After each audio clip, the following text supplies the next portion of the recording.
Ok, entonces formalmente buenas noches a todos, chicos. Ahora sí voy a compartir mi pantalla para que podamos dar inicio a la clase de hoy a las 7:11. Fírmame que puedan ver mi pantalla, por favor.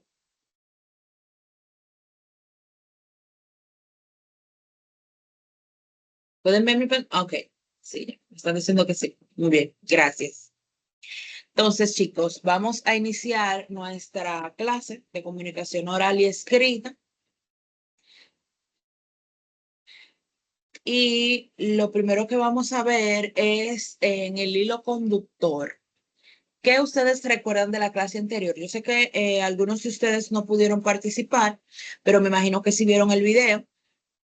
Eh, el tema en la clase anterior, el viernes pasado, ¿ustedes recuerdan algo de lo que vimos o de lo que hayan visto en el video?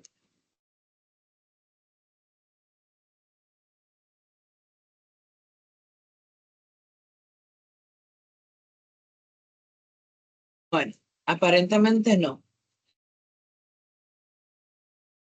Entonces, yo les voy a repasar un poco. La semana pasada vimos en la clase anterior los conceptos de gramática y redacción. Vimos la diferencia entre uno y otro y establecimos que gramática se refiere a todas las reglas que rigen un idioma, siendo esto tanto en la parte escrita como en la parte oral. Cuando yo hablo de gramática, me refiero tanto a escribir bien como a hablar bien, a todas las reglas que se usan para escribir y para hablar. Y cuando hablamos de redacción, son todas estas reglas que se utilizan para redactar textos. Vimos que hay diferentes tipos o estilos de redacción. Vimos argumentativo, vimos expositivo y también vimos que la redacción tiene características muy importantes, que es que debe ser clara, concisa, precisa, coherente. También vimos la semana pasada, el viernes pasado, el tema de la clasificación de las palabras por su acentuación. Vimos que las palabras siempre se acentúan, pero no siempre llevan tilde. Establecimos la diferencia entre acento y tilde. Vimos que acento es la mayor fuerza que se hace en la pronunciación de una palabra, como por ejemplo, si yo digo la palabra canción, yo hago un mayor esfuerzo o una entonación al pronunciar la última sílaba, el aón. Y necesitamos algunas reglas para poder, necesitamos algunas reglas para poder esas palabras ponerle tilde o no. Entonces se estableció, siempre están acentuadas, todas las palabras están acentuadas. Sin embargo, no todas llevan tilde. Para la tilde hay que seguir las reglas generales de la acentuación. Y las palabras, por su acentuación, se clasifican en agudas, graves, esdrújulas y sobreesdrújulas. Las agudas son palabras que se acentúan solo en la última sílaba y llevan tilde solamente cuando terminan en N, en S o en vocal. Las palabras graves o llanas se acentúan en la penúltima sílaba y solo llevan tilde cuando no terminan ni en N, ni en S, ni en vocal. Y las palabras esdrújulas se acentúan en la antepenúltima sílaba y siempre llevan tilde. Igual que las sobreesdrújulas que siempre llevan tilde.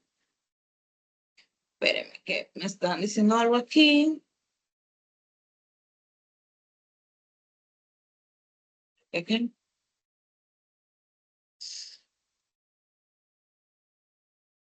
Me dice Rosalía que no me escucha bien. ¿A todos les pasa que no me escuchan bien o solo es Rosalía? Me confirman, por favor. Yo la escucho. Bueno, yo lo escucho un poco bajito. Ok.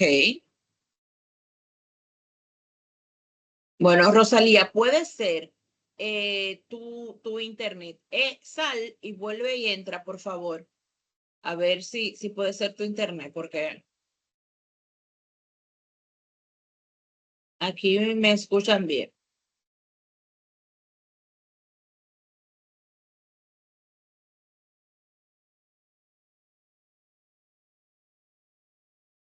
Ok, ahí está Rosalía entrando de nuevo.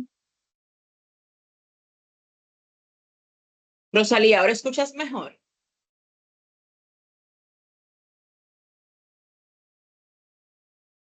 Voy a recordar y volver a conectarme porque se me frizó todo.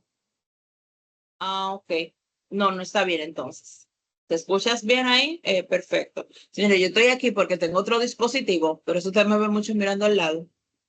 Porque cuando estoy proyectando la presentación, si ustedes me hablan por el chat o levantan la mano o entra alguien, no lo puedo ver. Entonces tengo que conectarme en dos dispositivos a la vez para poder atenderlos. Pero nada, continuamos. Entonces vimos la diferencia entre redacción y gramática, vimos la clasificación de las palabras por su acentuación, establecimos la diferencia entre acento y tilde, que eso es algo que comúnmente se confunde mucho. Muchas veces hay personas que dicen, no, ponle un acento, refiriéndose a una tilde. Entonces, acentuación es el tono y la tilde sí es ya el palito que se coloca gráficamente cuando estamos escribiendo. Entonces, habiendo visto esto, vamos a nuestro contenido de la noche de hoy, que es parte de lo que ustedes tienen en la guía de la semana 2. Es muy importante que si ustedes tienen alguna pregunta sobre este contenido o sobre la guía o la actividad, ya al final cuando veamos el contenido vamos a tener un espacio para ver la plataforma y para responder las preguntas que ustedes tengan sobre cualquier tema dentro de la plataforma. Con relación a la clase, recuerden que para la actividad de esta semana hay, además de la guía que ustedes tienen que completar y cargar, tienen el examen. Entonces es muy importante que si tienen alguna pregunta, aquí podamos verlas. Eso me imagino que también le va a servir de apoyo para los compañeros que no han podido entrar y luego ven el video, que quizás tengan la misma pregunta y ya al ver el video quede respondida. Vamos a iniciar, señores, hablando un poco sobre las palabras polisémicas o palabras con doble sentido. Algunas palabras tienen hasta 3 o 4 significados. Todo va a depender del contexto. Pero las palabras polisémicas son aquellas palabras que pueden tener más de un significado en interpretación, lo que puede generar ambigüedad o confusión en el contexto en el que se utilizan. En algunos casos, estos múltiples significados pueden ser intencionales y utilizados para crear un efecto cómico o para dar lugar a una reflexión más profunda.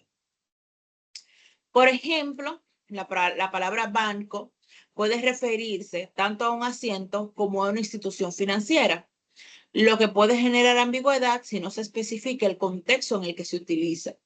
Por ejemplo, si yo digo me senté en el banco, la persona que está escuchando lo que yo estoy diciendo, si no conoce el contexto, no va a saber si yo me senté en un banco, que es un asiento, o en un banco que yo fui a una institución financiera y me senté. Esas son las palabras polisémicas. Algunos ejemplos de palabras polisémicas en español son corte, que hace referencia al verbo cortar, o a un sitio, a un juzgado, una corte. Cura, que puede ser para una enfermedad, o un sacerdote, que también se le puede llamar cura. Efecto, que puede hacer referencia a el efecto como consecuencia de algo, o a efecto cuando tú tienes un artículo, que también se le puede llamar efecto. Y sirena, que puede ser la criatura mítica del mar, o también la que suena en una ambulancia o en una patrulla de policía. Y como esas, existen muchísimas palabras polisémicas. La guía me parece que En uno de los puntos hay que trabajar con palabras polisémicas. Ustedes lo buscan eso en internet. Internet le van a aparecer muchísimas palabras polisémicas que ustedes pueden utilizar para colocar esos ejemplos. ¿Dudas o preguntas hasta aquí, chicos?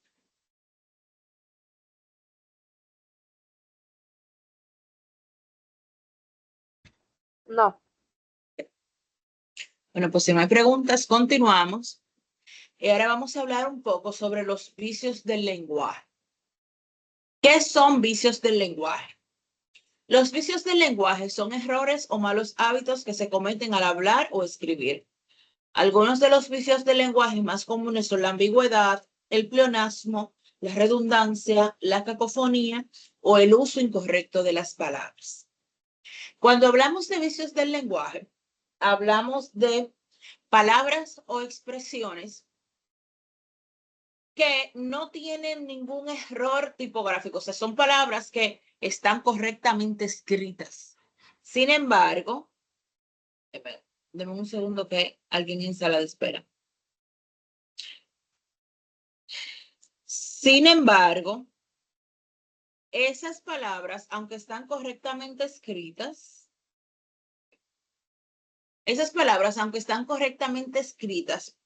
en la lógica que se utiliza en español, hace que no sea coherente la expresión. Al no ser coherente, se vuelve en un error de gramática. Recuerden que cuando vimos gramática dijimos que la gramática implica hasta la coherencia de los textos. Entonces, los vicios del lenguaje más comunes, los que más cometemos en español, son la ambigüedad, que se produce cuando una palabra o expresión puede ser interpretada de diferentes maneras. Ambigüedad es cuando, por ejemplo, yo utilizo una palabra polisémica y no especifico el contexto. Ambigüedad es cuando el mensaje que yo estoy transmitiendo no queda claro y puede ser interpretado de diferentes maneras si no se explica bien el contexto. Tenemos el pleonasmo, que es el uso de palabras innecesarias que no aportan ningún valor al mensaje. El pleonasmo, un ejemplo básico de pleonasmo es el famoso subir para arriba, bajar para abajo, entrar para adentro, salir para afuera, que son palabras que utilizamos en las expresiones que no aportan ningún valor al mensaje. Porque ya cuando yo uso la expresión sube o subir, no hay otra forma de subir que no sea hacia arriba. Entonces, el decir para arriba está de más en esa expresión. Tenemos la redundancia, que es el uso innecesario de palabras o información que ya ha sido mencionada. La redundancia es cuando yo adorno lo que quiero decir con información que no suma valor. A diferencia del pleonasmo, que es cuando yo digo palabras que no aportan ningún valor al mensaje, la redundancia es cuando yo uso palabras innecesarias, cuando yo digo palabras de más. Bien, por ejemplo, cuando yo utilizo para decirle a alguien que venga a mi casa, yo utilizo, por ejemplo, la expresión, si tú tuvieras el beneplácito de hacerme el favor de venir a mi dulce hogar, o sea, al yo utilizar todas esas palabras que no aportan ni es necesario en la frase, pues yo ahí estoy siendo redundante. También tenemos la cacofonía, que es el sonido desagradable que se produce cuando se juntan palabras que tienen una pronunciación difícil. Un ejemplo muy básico de cacofonía es los trabalenguas. Ustedes saben que cuando una persona está recitando un trabalenguas, mira, Yusmari tiene la mano levantada, Yusmari. Hola, buenas noches. Hola, Yusmari. Profe, quiero, entonces, el tema de la ambigüedad es las expresiones que uno puede utilizar creando confusiones. Sí, la ambigüedad es cuando tú transmites un mensaje que no queda claro. Por ejemplo, un ejemplo de ambigüedad que te puedo poner es, si yo digo, Yusmari llegó tarde, eso puede ser un mensaje ambiguo, porque ¿qué es tarde? Tarde puede ser que la clase empezó a las 7 y tú llegaste a las 7:05, o que tú llegaste a las 8, por ejemplo. Entonces, ahí el mensaje no está del todo claro y se puede prestar a malos entendidos porque puede tener diferentes interpretaciones. Ok, gracias. Entonces, eso es un ejemplo de ambigüedad, pero puede pasar en muchísimos casos. Yo no sé si a ustedes le ha pasado eso, que hay personas que cuando transmiten un mensaje y se puede interpretar de diferentes maneras, genera una confusión y genera una dificultad. Bien, por ejemplo, en el tema de la clase, si yo le digo por el grupo, eh, va a comenzar la clase. El muchacho me dice, y por ejemplo, ustedes me dicen el debate que tuvimos el otro día. Déjame terminar la idea, Rudy, y después tú. El debate que tuvimos el otro día, no, las personas que no pueden por X o Y razón. Entonces, ahí si yo no transmito un mensaje claro, se puede quedar la ambigüedad y todos pueden pensar de que si no pueden entrar a la clase, pues se van a quemar la materia. Ahí, Ruth, tu aporte. No, para decirle que le dé acceso a Carolai, que ella quiere entrar. No puede. Ah, sí, la estoy aceptando ahora mismo y Altagracia Berroa también. Ok, ya, ya están adentro. Pues bien, eso es ambigüedad. Ambigüedad es cuando el mensaje no queda claro. Pues seguimos con la cacofonía, que les decía que la cacofonía la podemos relacionar. Un ejemplo que yo siempre pongo para que se relacionen los términos es con los trabalenguas. Ustedes saben que aunque un trabalengua es una expresión artística, si una persona en su cotidianidad utiliza trabalenguas para comunicarse, la comunicación puede ser difícil. Porque si una persona utiliza palabras que riman o suenan igual en la misma frase, con las mismas terminaciones como usualmente se usan en los trabalenguas, pues entonces va a ser difícil entender. Y eso es una cacofonía. Y también tenemos el uso incorrecto de las palabras como un vicio del lenguaje, que eso es confundir palabras que suenan parecido, pero tienen significados diferentes, como haber, o hay y ahí. Ustedes saben que el primer haber que se ve en pantalla es del verbo haber. Por ejemplo, yo he salido de la casa, y haber separado es de ver, del verbo ver, con los ojos. Luego tenemos ahí.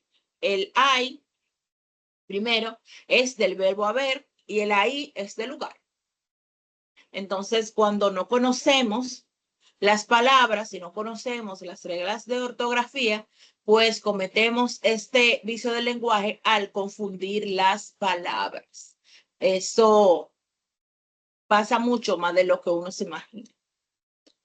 Chicos, ¿dudas o preguntas hasta aquí? ¿Alguna otra duda o pregunta?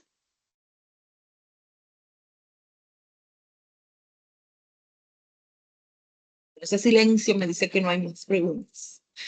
Vamos a continuar ahora y vamos a ver algunas reglas básicas de ortografía con las letras que presentan mayor dificultad.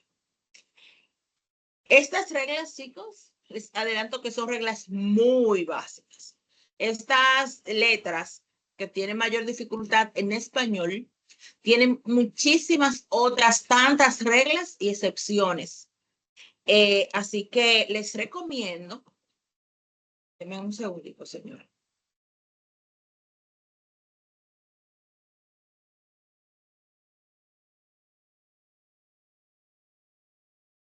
Yarey, si tú estás aquí, porque ahora que estoy viendo tu mensaje,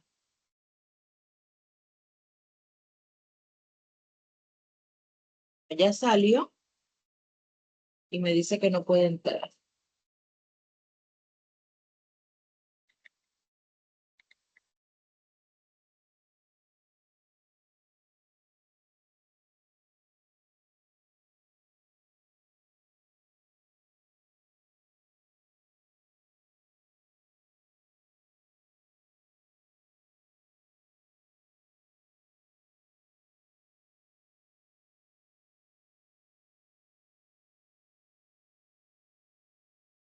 Dios mío.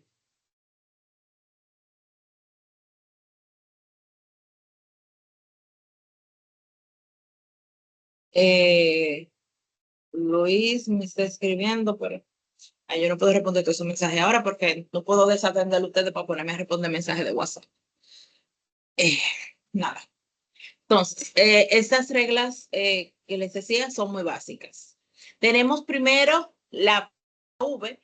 Generalmente estas dos letras son muy confundidas porque su pronunciación dentro de las palabras es muy parecida. Entonces, muchas personas, algunas palabras que van con B, le escriben con V y viceversa. Entonces, es muy importante reconocer las reglas de ortografía para saber cuándo escribir cada letra en una palabra. Y vamos a ver una regla básica. Por ejemplo, que la letra B se utiliza cuando va precedida de las consonantes L o R, mientras que la V se utiliza en los demás casos. Por ejemplo, bravo, albañil, vestido y cavar. Tenemos la S y la C. La letra S se utiliza para las palabras que comienzan por S, se, si, so, su, y para las que terminan en sion y sibo y sor. La letra C se utiliza para palabras que comienzan por K, ko, ku, ke y ki. Y para las terminadas en sion, cto y ctu. Por ejemplo, silla, casa, queso, música o doctor. La Z se utiliza para palabras que terminan en ansa, esa y también en iso. Por ejemplo, esperanza, delicadeza y analizar o analizo. La letra G se utiliza para palabras que contienen las vocales A, O y U, mientras que la J se utiliza para palabras que contienen las vocales E e I. Por ejemplo, gato, gusto, guitarra, joven y jirafa. Aquí tenemos más palabras que presentan, más letras que presentan alguna dificultad. En español tenemos la Y y la doble L. Recordando que, como ustedes saben, la doble L ya no es una letra del abecedario, sino que es un fonema que se da al pronunciar, al juntar dos letras en una palabra. La letra Y se utiliza para formar palabras compuestas, mientras que la doble L se utiliza para el resto de los casos. Por ejemplo, para rayos y calle. Ahí tenemos dos ejemplos a esa regla. Hay otras reglas alrededor de esas letras. La letra H es muda y no se pronuncia, por lo que se utiliza para dar sonoridad a una palabra. Por ejemplo, hablar y web. En español, para saber cuando una letra lleva H, es necesario conocer el idioma, porque hablando una palabra con H y sin H suena exactamente igual. La diferencia es el contexto. Bien, por ejemplo, en I y I suena exactamente igual. Uno con H y otro sin H. La diferencia es el contexto. Bien, para saber cuándo lo voy a escribir, cuándo lleva H y cuándo no. La X se utiliza para hablar en palabras, perdón, que contienen las consonantes KS. Si ustedes se fijan, cuando una palabra tiene X, pues ese fonema, o sea, suena como una KS junta, ese sonido. Por ejemplo, extraño y oxígeno. También tenemos la doble C y la SC. La doble C se utiliza para palabras que contienen las vocales A, O y U, mientras que SC se utiliza para palabras que contienen vocales E e I. Por ejemplo, acceso, disco, ascenso y escena.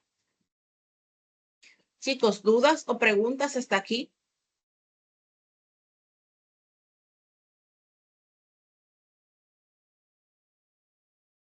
Bueno, ese silencio me dice que podemos continuar. Ahora vamos a ver un poco los signos de puntuación. Los signos de puntuación son herramientas que se utilizan en la escritura para separar y ordenar las diferentes partes de un texto, así como para facilitar su comprensión. Los signos de puntuación en español son el punto, la coma, el punto y coma, los dos puntos, los puntos suspensivos, las comillas, los paréntesis y corchetes, los signos de exclamación e interrogación, los guiones y las rayas. Cada signo de puntuación tiene su regla.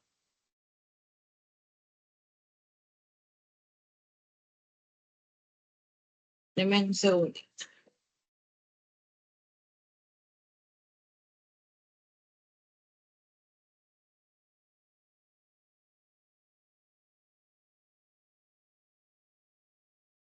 Esta chica necesita información.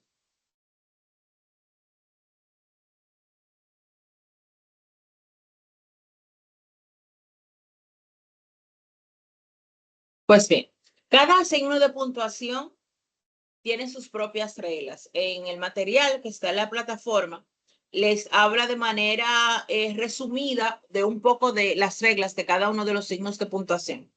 Porque, por ejemplo, el punto, hay varios tipos de punto. Está el punto y aparte, el punto y seguido. Está el punto que utilizamos para marcar una pausa larga, una pausa corta. Eso va a depender del tipo de punto. Entonces, cada uno de estos signos tiene su propia regla en la gramática. Y es importante que ustedes la conozcan porque un signo de puntuación colocado en el lugar incorrecto puede cambiarle el sentido totalmente a una palabra.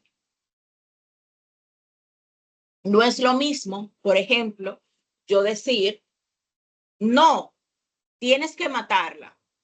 A yo decir, no tienes que matarla. En la primera expresión, yo después del no hice una pausa, representado por una coma cuando escribimos, y luego continúo con la expresión. Cuando yo digo no, tienes que matarla, el significado de esa expresión es que la persona debe matar a la otra. Cuando yo digo no tienes que matarla, es diciéndole a la persona que no tiene que hacerlo. Entonces, si yo no coloco la coma, o si la coloco, cambia totalmente el sentido de la expresión con la que del significado de la expresión que estamos hablando. Chicos, ¿dudas o preguntas hasta aquí?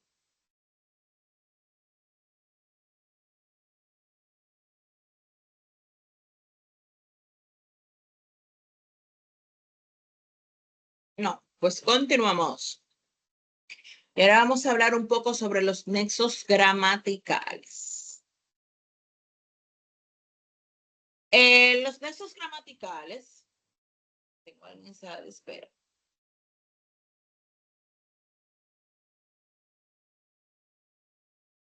Los nexos gramaticales, señores, no son más que palabras o conjunto de palabras que se utilizan para establecer una relación entre dos o más elementos dentro de una oración. Estos elementos pueden ser palabras, frases u oraciones completas. Los nexos gramaticales, señores, son esas expresiones o palabras que yo utilizo para conectar una idea con otra. Por ejemplo, si yo utilizo la expresión Juan llegó a la casa, pero llegó muy cansado, el pero es un nexo gramatical. Entonces, si yo utilizo Juan llegó a la casa y luego utilizo otra expresión, llegó muy cansado, no se establece la relación que hay.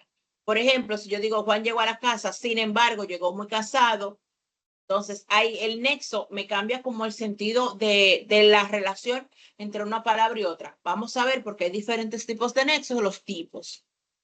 Los nexos gramaticales pueden dividirse en diferentes categorías según la relación que establecen en la oración. Tenemos nexos coordinantes que establecen una relación de igualdad entre dos o más elementos. Por ejemplo, i, o, u, ni. Estos nexos gramaticales coordinantes establecen relación de igualdad. Por ejemplo, si yo digo en el supermercado hay arroz, habichuela y aceite, yo estoy mencionando 3 elementos que están representados de manera igual en mi lista. Los nexos subordinantes establecen una relación de dependencia entre una oración principal y una subordinada. Ejemplo, que, si, cuando, mientras, aunque, como, entre otros. Por ejemplo, yo voy a hacer la tarea, aunque estoy muy cansado. El elemento, el nexo, aunque en esa expresión significa que la segunda idea corresponde a una subordinación de la primera. Porque si yo solamente digo, estoy muy cansada, la persona que me escucha no va a entender por qué yo le estoy diciendo eso. Yo tengo que decirle que estoy hablando de la tarea. Tenemos nexos comparativos que establecen una relación de comparación entre 2 o más elementos, por ejemplo, como, más que, menos que, igual que, entre otros. Aquí yo estoy comparando de manera cuantitativa. Tenemos los nexos consecutivos que establecen una relación de consecuencia entre 2 o más elementos. Por ejemplo, por tanto, por lo tanto, así que, entonces, por consiguiente, entre otros. Aquí yo establezco una relación de causa y efecto. Tenemos los nexos condicionales que establecen una relación de condición entre 2 o más elementos. Por ejemplo, si, en caso de, siempre que, en condición de que, entre otros. Y los nexos causales, que son muy parecidos a los condicionales, establecen una relación de causa y efecto entre 2 o más elementos. Por ejemplo, el por qué, cómo, puesto que, ya que, entre otros. Señores, ¿dudas o preguntas sobre los nexos gramaticales?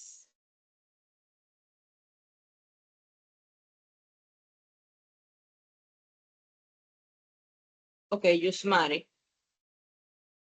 Escúchame, en los Ok. nexos, cuando hablan de los nexos de una oración subordinada, es cuando yo tengo una oración principal y al utilizar el nexo amplío la información de la primera oración. ¿Es así? Sí, tú lo amplías o creas una condición subordinada. Como que, como el ejemplo que yo puse, que voy a hacer la tarea aunque estoy muy cansada. La segunda idea que yo presenté, que es aunque estoy muy cansada, depende de la primera, viene subordinada de la primera. O sea, es como Ok, una consecuencia, no una consecuencia, una subordinación. ok, gracias. Gracias, Yusmari. Entonces, hay más preguntas, chicos, sobre esto. Pues continuamos con las conjunciones. Son palabras invariables que tienen como función principal unir palabras, frases u oraciones dentro de un mismo enunciado. Uy, está lloviendo mucho. Se utiliza para establecer relaciones entre las distintas partes de un texto y para indicar la naturaleza de dicha relación. Existen 2 tipos principales de conjunciones, las coordinantes y las subordinantes, al igual que los nexos. Las coordinantes se utilizan para unir 2 o más palabras, frases o oraciones que tienen igual importancia en el enunciado. Algunos ejemplos de conjunciones coordinantes son y, o, pero, más, ni, bien, aunque, entre otras. Y las conjunciones subordinantes se utilizan para unir oración principal con una o varias subordinadas que dependen de ella. Estas conjunciones indican la relación de dependencia entre las distintas partes de la oración. Algunos ejemplos de conjunciones subordinantes son que, si, porque, cuando, como, aunque, mientras, donde, entre otras.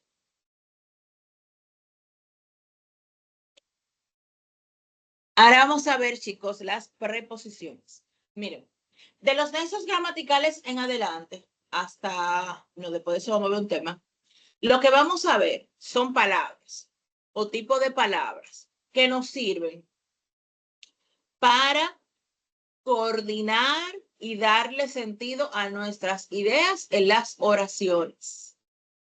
Vamos a ver también el tema de los pronombres que se utilizan como un sustituto del sustantivo, pero en sentido general, todo lo que nosotros vamos a ver es muy parecido, todo va a depender del contexto en el que lo estemos utilizando.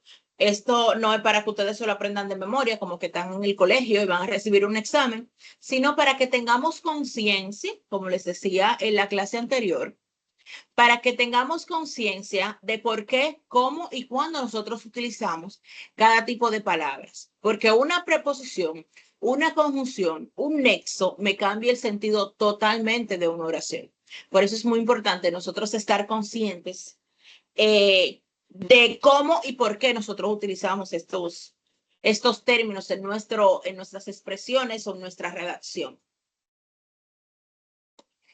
Continuando con el tema, las preposiciones son palabras invariables que se utilizan para establecer relaciones entre las distintas partes de una oración.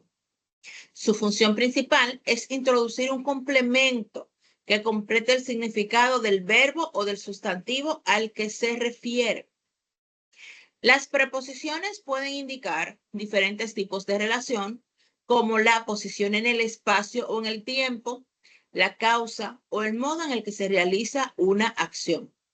Algunos ejemplos de preposición son a, de, en, por, para, con, sin, hacia, entre, sobre, tras, durante, mediante, entre otros. Ahora vamos con los pronombres. Los pronombres son palabras que se utilizan en lugar del sustantivo para evitar su repetición en una oración. Estas palabras tienen la función de hacer referencia a personas, animales, objetos o ideas sin necesidad de repetir su nombre en cada ocasión.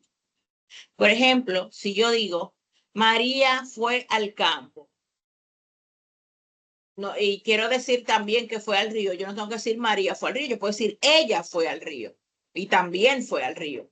Entonces, todo eso es pronombre. Cuando yo sustituyo al sustantivo para no repetirlo, para que mi texto no sea repetitivo. Los pronombres pueden ser personales, que son aquellos que indican la persona gramatical que realiza la acción del verbo. Se dividen en pronombres personales sujetos, por ejemplo, yo, tú, él, ella, nosotros, vosotros, ellos. Y pronombres personales complemento, me, te, se, lo, la, le, nos, os, los, las y les. Pronombre personal es sujeto cuando se dirige directamente a la persona. Yo fui al supermercado o yo soy facilitador. Y complementos cuando digo, por ejemplo, me di un golpe. Yo no digo yo me di un golpe, sino que solamente utilizo el complemento. Si yo digo yo me di un golpe, no está mal, pero puede ser redundante dependiendo del contexto. Cuando yo digo me di un golpe, ya queda establecido que fui yo. ¿Dudas o preguntas, señores, hasta aquí?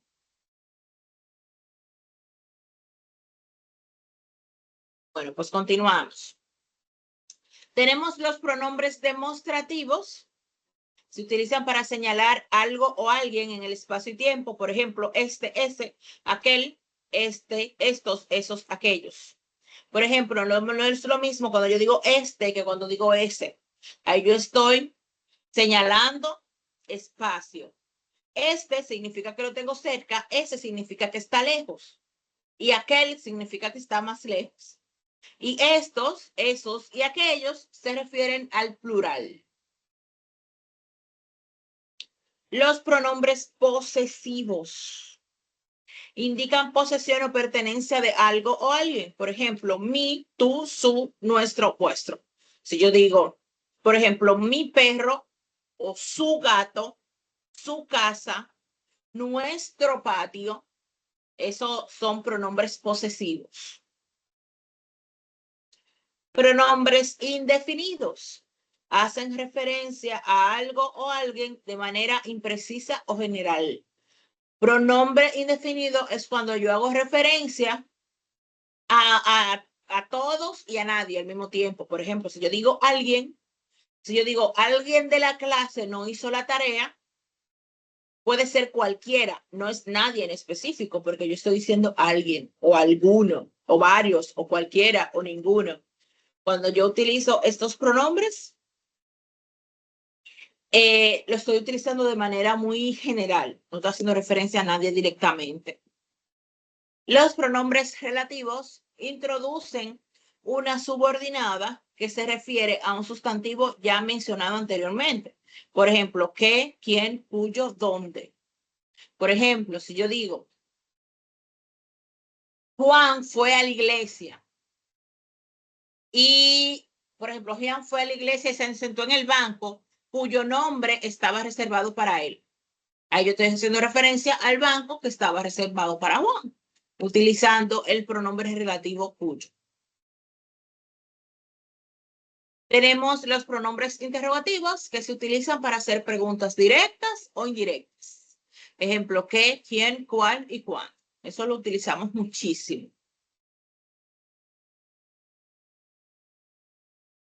Señores, ¿dudas o preguntas hasta aquí antes de continuar con los adverbios?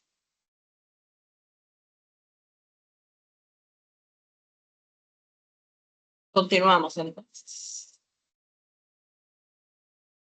Vamos a terminar un poquito temprano. Los adverbios son palabras que se utilizan para modificar o matizar el significado de un verbo, un adjetivo u otro adverbio. Indican circunstancias como tiempo, modo, lugar, cantidad, entre otros. Por ejemplo, en la oración, el perro ladra fuertemente. La palabra fuertemente, que es un adverbio, modifica al verbo ladra, indicando la intensidad o fuerza del ladrido. Esto hacen los adverbios. Existen diferentes tipos de adverbios, como los adverbios de tiempo, hoy, ayer, mañana.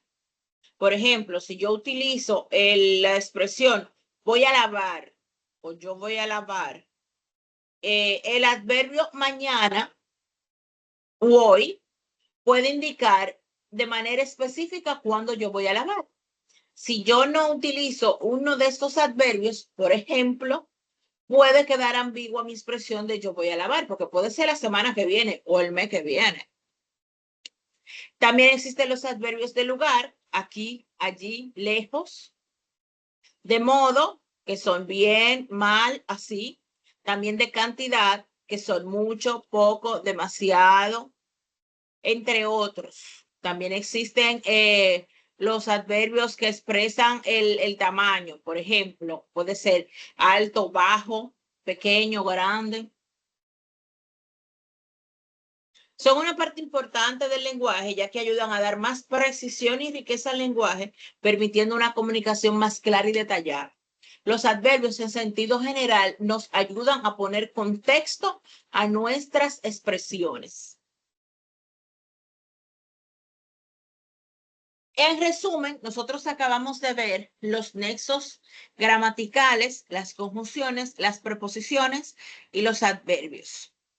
De estos tres, los nexos, las conjunciones y las preposiciones se utilizan para hacer conexiones entre una idea principal y una secundaria, o entre una idea principal y una subordinada. Espérenme, que alguien me escribió aquí, o por el chat. Dame un segundito.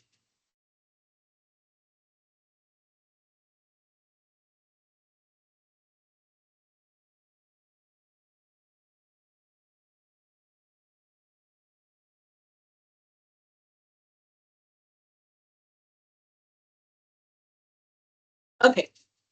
Entonces, les decía, nexos gramaticales, conjunciones y preposiciones, las utilizamos para coordinar ideas, coordinar oraciones, coordinar expresiones. Los pronombres lo utilizo para no repetir el sustantivo. Si mi sustantivo es el teléfono, yo, si voy a hablar sobre el teléfono, no tengo que decir cada vez el teléfono, puedo utilizar pronombres. Y los adverbios son palabras que se utilizan para darle sentido, para poner contexto a nuestras ideas. Señores, ¿dudas o preguntas hasta aquí?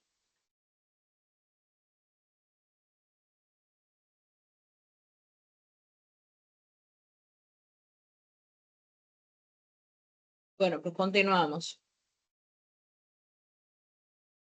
Ahora vamos a hablar, señores, ya para concluir nuestro contenido de esta noche y pasar a la plataforma para ver cualquier inquietud allá. Vamos a hablar un poco sobre la comunicación, que es como nuestro tema central de este curso. Todo lo que vimos el viernes y lo que vimos hoy fue como preámbulo.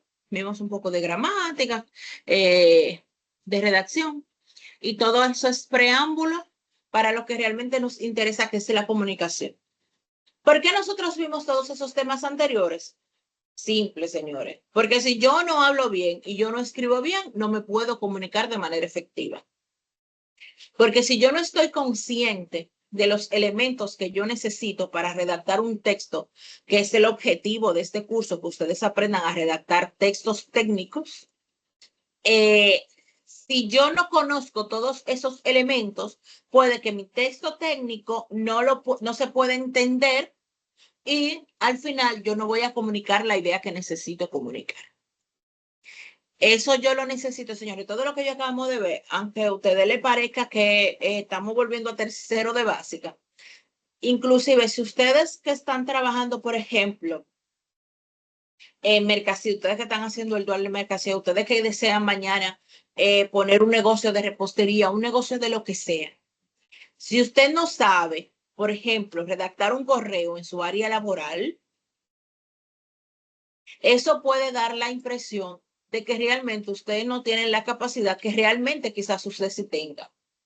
Habla mucho de su imagen profesional.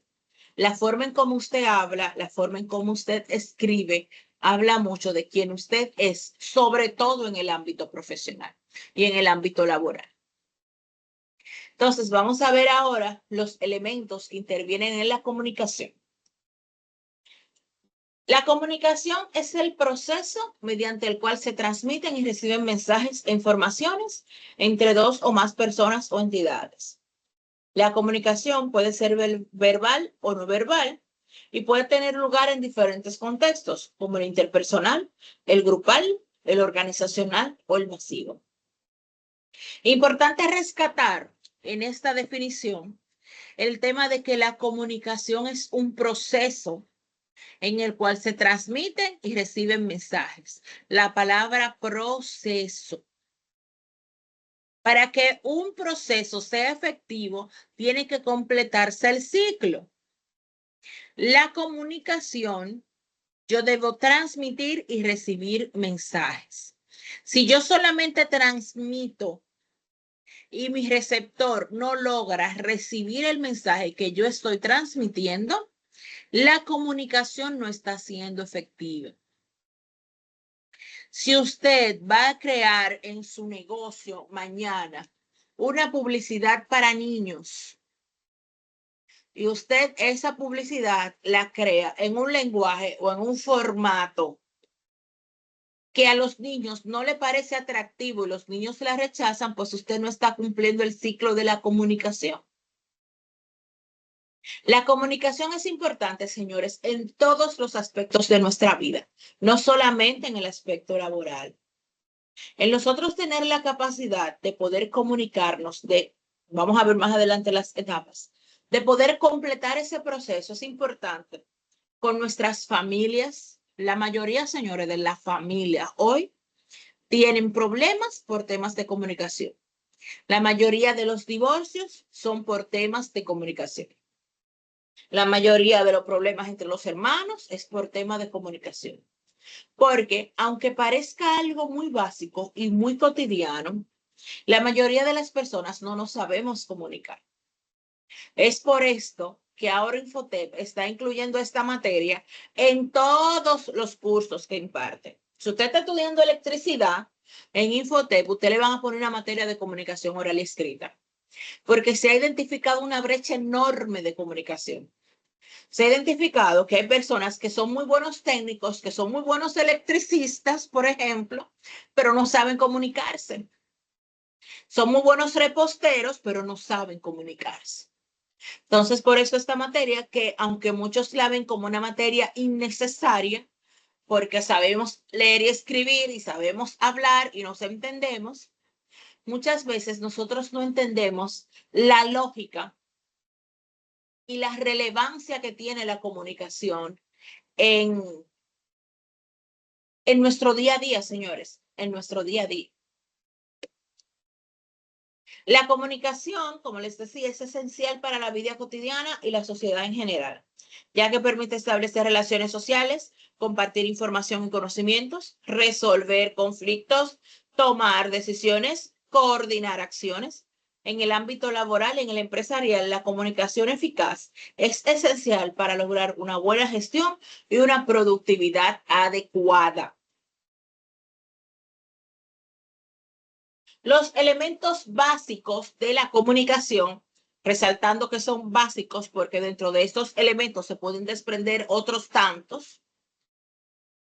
Los elementos básicos son el emisor, que es la persona o entidad que emite el mensaje o información. Tenemos el receptor, que es la persona o entidad que recibe el mensaje o información. Tenemos el mensaje, que es la información que se transmite o se comunica. Tenemos el canal, que es el medio por el cual se transmite el mensaje. Puede ser verbal, no verbal, escrito, electrónico, etc. Tenemos la retroalimentación o feedback, que es la respuesta o reacción que recibe el emisor del mensaje por parte del receptor, lo que permite verificar la comprensión y eficacia de la comunicación. La comunicación, como todo proceso, tiene etapas. Se lleva a cabo durante la transmisión de un mensaje de un emisor a un receptor. Las etapas que tiene la comunicación son la preparación. Es la etapa en la que se determinan los objetivos de la comunicación, se selecciona el medio, el canal adecuado para transmitir el mensaje y se analiza el receptor. Como ustedes vieron, los que ya completaron las actividades de los foros, que ahí hay unas actividades interesantes, la preparación o planificación de la comunicación es esencial. Cuando yo voy a transmitir un mensaje, yo tengo que ver a quién yo le voy a hablar y analizar ese destinatario, porque dependiendo de quién sea mi destinatario, es que va enfocado mi mensaje. Yo, por ejemplo, no, si voy a escribir un correo, por ejemplo, yo que trabajo con proyectos, yo no le escribo un correo o una información igual al usuario del sistema que al ingeniero que está desarrollando el sistema. La información, aunque sea la misma, inclusive el lenguaje que se utiliza es diferente, porque mis destinatarios son diferentes. También en la preparación yo selecciono el medio o canal adecuado, o sea, por dónde yo voy a transmitir mi mensaje. ¿Qué es lo que yo quiero transmitir? Mira, yo quiero hacer el gobierno quiere hacer una campaña para reducir el dengue. Pues el gobierno, si va a hacer una campaña, el mensaje que le va a mandar a la población, aunque la campaña es para para reducir la transmisión del dengue, el gobierno tiene que hacer varios enfoques. O sea, el mensaje que va a transmitir la información a la población debe ser por televisión o por redes sociales. ¿Cómo debe ser el mensaje? Porque debe ser sencillo, básico, que llame la atención. Sin embargo, para el Ministerio de Salud Pública, la instrucción va, aunque el fin es el mismo, la instrucción va de manera diferente. Entonces, todo eso yo lo veo en la preparación. También tenemos la codificación, que en esta etapa se transforma el mensaje en un código que pueda ser transmitido. Es decir, aquí yo selecciono las palabras, gestos o símbolos necesarios para expresar el mensaje de manera clara. Aquí en la codificación es que yo hago la selección de mis palabras. Yo no sé si a ustedes les ha pasado, pero muchas veces a mí me pasa que cuando yo quiero decirle a alguna persona, yo creo que, o a veces hasta un emoji, lo expresa mejor que algunas palabras, o un sticker. Muchas veces expresa un mensaje mejor que las palabras que yo pudiera utilizar. Entonces, todo esto yo lo veo aquí en codificación. ¿Qué palabras, gestos o símbolos yo voy a utilizar para transmitir mi mensaje? Tenemos la transmisión, que es la etapa en la que se envía el mensaje al receptor a través del medio canal seleccionado. Tenemos la recepción y decodificación, súper importante. En esta etapa, el receptor recibe el mensaje y lo decodifica, es decir, lo interpreta para comprender su significado. Aquí es importante el tema de decodificación. Si el mensaje que yo estoy transmitiendo, el receptor no puede decodificarlo, mi comunicación no está siendo efectiva. Si lo que yo estoy diciendo, si lo que yo estoy escribiendo, mi receptor no puede interpretarlo, mi comunicación no está siendo efectiva porque yo no estoy cumpliendo con el proceso de comunicación. Yo simplemente estoy transmitiendo un mensaje, pero no se puede llamar comunicación. Si yo estoy tratando de comunicarme con un ruso, pero yo no sé hablar ruso y yo le hablo en español, yo no me estoy comunicando con esa persona, porque esa persona no puede decodificar lo que yo le estoy diciendo. Entonces, eso es esta etapa. Seguimos con la etapa de la retroalimentación, que es la etapa en la que el receptor envía una respuesta al emisor indicando si ha comprendido el mensaje o si tiene alguna duda o comentario al respecto. La retroalimentación, señores, no siempre se da con palabras. No siempre yo le digo a una persona, sí lo entiendo, o no siempre yo le puedo responder un ok. Muchas veces nosotros escribimos un WhatsApp e inclusive que esa persona no me responda es una retroalimentación. Inclusive que esa persona no me responda, ya yo sé, mira, yo le mandé un mensaje a mi mamá y ella no me respondió, eso fue que no le gustó. O yo le dije algo a mi compañera y me puso cara de que no le gustó. Ella no me lo dijo con palabras, pero en la expresión yo puedo ver que no le gustó o que no lo entendió o que no está de acuerdo. Entonces, aquí la retroalimentación es una etapa importante de la comunicación, aunque no siempre yo la recibo de manera textual, sino que puede ser una expresión, un gesto o inclusive la ausencia de.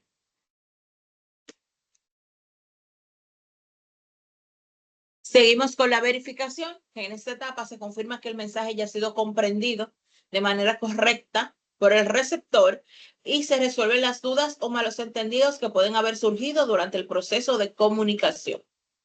Aquí es donde el receptor dice, ok, mira, ella no entendió, déjame explicárselo de otra manera. A ver si me entiende. Chicos, ¿dudas o preguntas hasta aquí?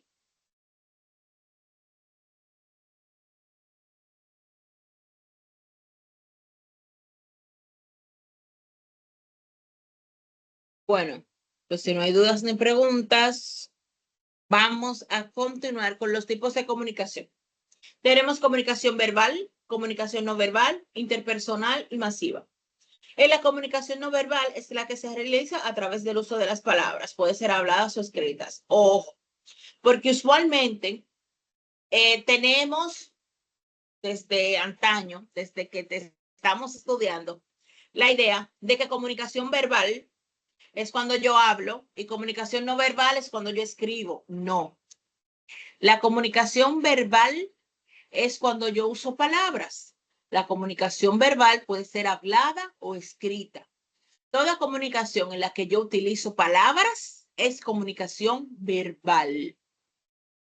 Tenemos la comunicación no verbal, que es la que se utiliza a través de gestos, expresiones faciales, posturas, movimientos corporales. Una expresión no verbal es cuando yo no utilizo palabras, sino que me comunico por otras vías, sin palabras. Comunicación interpersonal se establece entre dos o más personas y comunicación masiva que se dirige a un público masivo a través de medios de comunicación como la televisión, la radio, los periódicos, las redes sociales, un correo electrónico masivo, una página web, por diferentes elementos, más ahora que estamos en la era de la digitalización. La comunicación, chicos, también tiene barreras. Una barrera es cuando, por alguna razón que yo no puedo controlar, la comunicación no está siendo efectiva. Tenemos las barreras físicas, que son las interferencias entre el canal de comunicación, como el ruido o la distancia. Cuando yo estoy en un lugar donde hay mucho ruido y la persona a la que yo estoy tratando de decirle algo no me escucha, eso es una barrera de comunicación. Por ejemplo, en el caso, por ejemplo, de esta clase, si algunos de ustedes tienen problemas con su internet y por alguna razón no puede escucharme, me escucha lento, la pantalla se le pone oscura, eso es una barrera de comunicación. En este caso no en física, vamos a verla más adelante, pero son barreras. Tenemos las barreras psicológicas, que son los prejuicios, estereotipos, emociones y actitudes negativas que influyen en la interpretación del mensaje. Cuando hablamos de barreras psicológicas, hablamos de todo lo que está en nuestra mente. Yo no sé si a ustedes le ha pasado, a mí me ha pasado, que por ejemplo, hay una persona que quiere decirme, tengo que hablar contigo. Y ya yo me predispongo y yo digo, ay, este es lo que viene a hacerme un cuento, háblame mentira. Y ya cuando esa persona viene a hablar conmigo, yo estoy predispuesta y no le creo o no quiero interpretar nada de lo que él me está diciendo. Y yo sé que a todos nos ha pasado. Tenemos las barreras semánticas, que son dificultades en la interpretación del significado de las palabras o expresiones. Las barreras semánticas es cuando usamos un lenguaje que no es interpretado por mi receptor, no necesariamente el idioma, sino cuando hablando el mismo idioma, yo no comprendo las palabras que está usando mi receptor. Por ejemplo, ustedes saben que el idioma español es muy rico y tiene mucho regionalismo, mucho coloquialismo. Y por ejemplo, hay palabras que en Colombia o en Venezuela o en Argentina significan una cosa y aquí significan otra totalmente diferente. Y yo no me voy tan lejos. Hay palabras que tú las usas en Santiago y significan una cosa y en Azua significan otra. Entonces, esas son las barreras semánticas. Tenemos las barreras culturales, que son diferencias culturales que afectan la interpretación y comprensión del mensaje. Eso es muchas veces por temas culturales, cuando en un país, por ejemplo, pasan ciertas cosas y tienen que ver hasta con su historia y su cultura, los mensajes se pueden interpretar de una manera diferente. Y las barreras tecnológicas son problemas técnicos en el canal de comunicación, como el ejemplo que le puse ahorita del Internet. Chicos, ¿dudas o preguntas hasta aquí?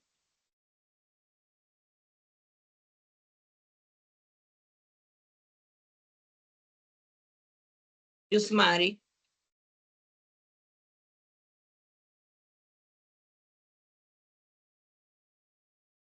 Yusmari, estás hablando con el micrófono en silencio. Ay, perdón, perdón.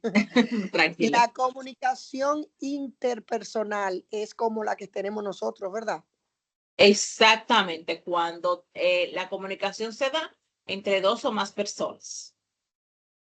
La que tú quieres con tu mamá, con tu papá, con tus hermanos, con tus amigos, con O tus sea, hijos. ok, pero lo que digo es como, ok, el medio, o sea, no estamos directamente, o sea, no estamos presencial directamente, o sea, está la comunicación. O sea, No, esto es el medio, no el tipo de comunicación. Es interpersonal porque se da entre dos o más personas, que ya vemos diferentes personas. Lo que hace la diferencia es que sea presencial o virtual. Ahí es que está la diferencia, pero sí es siempre interpersonal. Siempre que intervienen personas, es interpersonal. No sé con eso respondí tu pregunta. Sí, sí. Y Ok. que, o sea, lo mezclé ahí con el medio, pero ya entendí, gracias. Sí, sí. Lo que lo demás es el medio canal por el que se transmite el mensaje. ¿Alguna otra pregunta, chicos, antes de concluir esta parte de la sesión de hoy?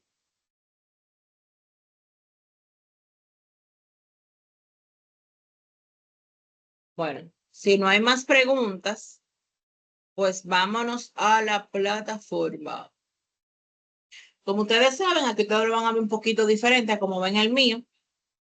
Y aquí, si no tienen preguntas de la clase de la primera semana, porque yo sé que aquí hay mucha gente que no estuvo en la clase del viernes y no sé si algunos no han visto el video.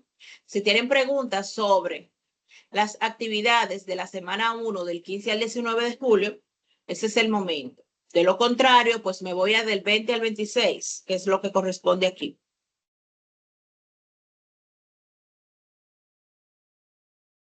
Entonces, nadie ha dicho nada, ok.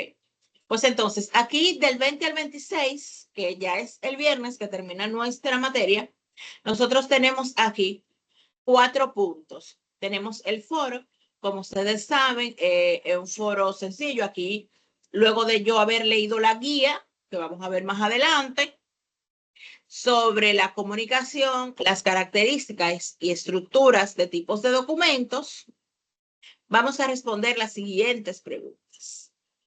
Las 2 preguntas que vamos a responder es, de los elementos de la comunicación, ¿cuál considera que es el más importante y por qué? De los elementos que vimos esta noche. ¿Cuál cree que es el paso más importante al comunicar? ¿Y por qué? Aquí recuerden que tienen que responder por lo menos 2 respuestas de sus compañeros y ese foro tiene un valor de 10 puntos. Veo que hay algunos aquí que ya lo han hecho. Muy bien por ellos. Luego aquí tenemos la guía de la semana 2, que es nuestro documento de Word, donde ustedes tienen toda la información que necesitan, tanto para completar el foro como para completar la tarea y el examen. Aquí ustedes lo que van a leer, todas estas páginas son 12, no son tantas. Y ustedes, luego que lean esta guía, van a responder el foro, a completar esta actividad de la semana 2. Vamos a verla para repasar un poco las preguntas. Vamos a ver el archivo. Aquí yo tengo estas 6 preguntas. ¿Qué es la comunicación? ¿Cuáles son los elementos de la comunicación? 3 métodos de redacción de párrafos, las partes de una carta y define cada uno, las partes de un informe y los pasos para elaborar un cronograma. Ese está facilita.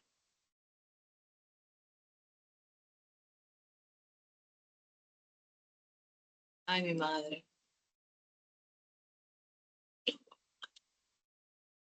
Entonces, luego que yo complete mi actividad de la semana 2, vengo aquí y completo este examen que debo hacerlo en un tiempo de 30 minutos. Las preguntas se ven en orden aleatorio y puede que les salgan otra pregunta. Aquí yo debo relacionar cada descripción. Aquí yo tengo las opciones. Aquí yo tengo que elegir una u otra. Aquí yo lo estoy haciendo al azar, no es que lo que yo estoy haciendo aquí eso es. Ni siquiera lo estoy leyendo. Aquí yo tengo que elegir una u otra y le doy a siguiente. Aquí elijo una respuesta cualquiera y le doy a siguiente. También elijo una respuesta, la que es, obviamente, y le doy a siguiente.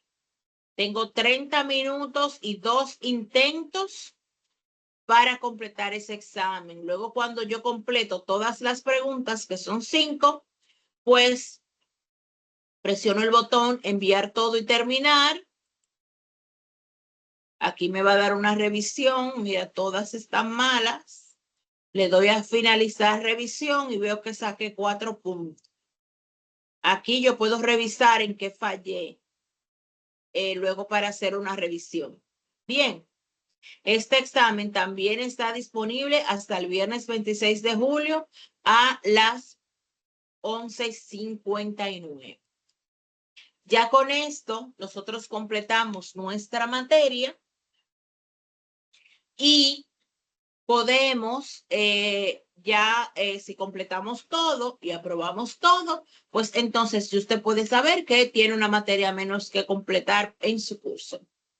Es súper fácil, señores. Miren, aquí en la primera, aquí son solamente, literal, 3 foros, 2 tareas y un examen. A sus compañeros, hay Andreina.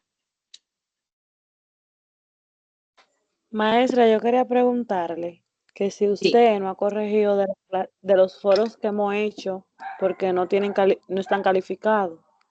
No, yo califico todo al final para darle oportunidad a los que no lo han completado a que lo completen. Porque aunque la mayoría sí lo ha completado, hay algunos que no.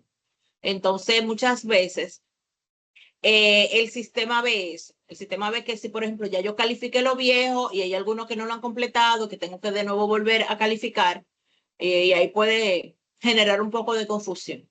Entonces, cuando el 26 en la noche, yo el sábado, en el fin de semana, yo me siento a calificar todo, entonces ya a partir del lunes ustedes pueden ver sus calificaciones.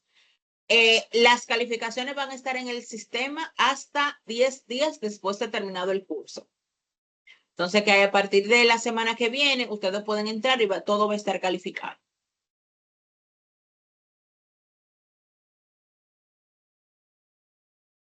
Todas las actividades están disponibles hasta el viernes 26 a sus compañeros, inclusive hay algunos que nunca han entrado a la plataforma. Incentívele, esto es una materia muy fácil, señores. No es como dijo Carlos, que nada más copiar y pegar, porque inclusive hay un examen y los foros son opiniones, tú no vas a copiar y vas a pegar cosas. Pero es una materia muy sencilla. Yo creo que es una materia muy sencilla y que a ustedes no les va a tomar tanto tiempo completar esas actividades.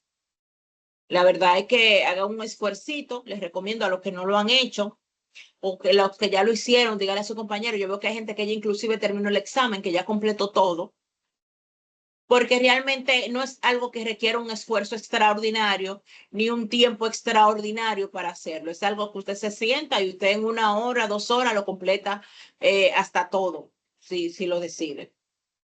Entonces, ahí yo los invito a los que faltan, que completen sus actividades y los compañeros de ustedes que todavía no la han completado, incentívelo para que la puedan completar. Nosotros tenemos nuestro último encuentro el viernes 26 a esta misma hora. Por si todavía quedara alguna duda o alguna inquietud o algún tema que debamos tratar o alguien que no ha podido completarla por alguna razón, ahí podamos resolverlo, porque tienen hasta las 11:59 de la noche para cargar todas las actividades. Señores, ¿alguna otra duda o pregunta hasta aquí?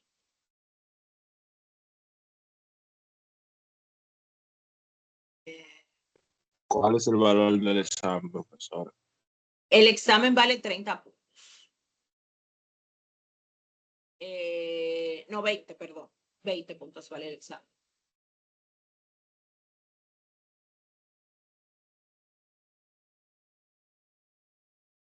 El examen 20 y la tarea 10, la actividad de ese módulo. Y el foro 10 puntos. Por eso yo le digo que le di inclusive en la clase pasada, que es importante que ustedes completen todas sus actividades porque 10 puntos, por ejemplo, que ustedes se ganen en un foro, les puede servir para completar la calificación que necesitan al final para aprobar. Porque, por ejemplo, si usted no le va tan bien en el examen, o si usted tiene una tarea que quizá hubo términos que no se ganó el 100% de los puntos por la razón que sea, con los puntos de los foros, más los puntos que se pueda ganar aquí y allí, usted puede completar el mínimo que necesita para aprobar. Por eso es que es tan importante hacer todas las actividades.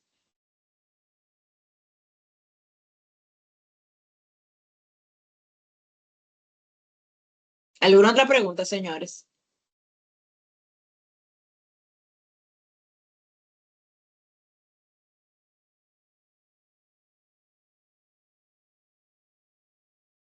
Bueno, si no hay ninguna otra pregunta, señores, muchas gracias por estar aquí, por sacar de su tiempo. Ruth, ¿tú tenías alguna pregunta? ¿Usted va a pasar listo o usted se va a guiar de la plataforma, lo que está aquí? No, yo no voy a pasar lista, porque como ustedes saben, la mayoría, porque aquí, por ejemplo, hay 10 personas ahora mismo, y el curso tiene 31. O sea, hay 21 personas que por alguna razón no pudieron entrar. Entonces, el mismo tema que te estábamos teniendo por el chat, que muchos decían, no, porque entonces aquí uno se quema. Esta clase es virtual. Y aunque estos encuentros son importantes para la clase, siempre lo grabamos por la razón de que sabemos que no todos pueden participar. Y más ustedes que yo sé que trabajan en horarios rotativos, que no pueden tener un celular. Entonces, yo no voy a pasar lista. Yo tengo los nombres de todos los que están aquí. Y los que no, pues que vean el video que yo lo voy a colgar en la plataforma en un rato. Bien.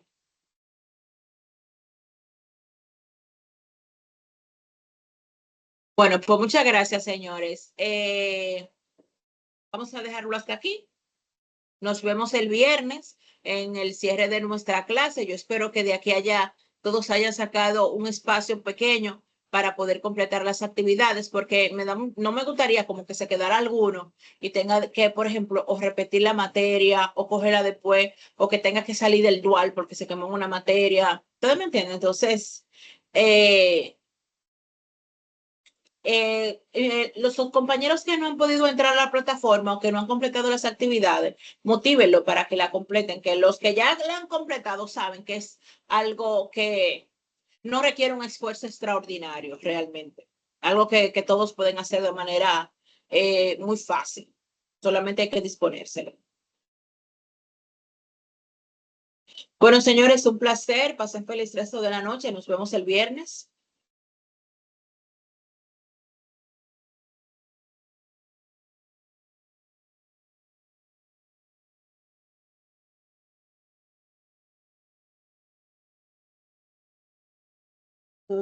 Un placer. Buenas noches, profe. Buenas noches. Buenas Gracias. noches.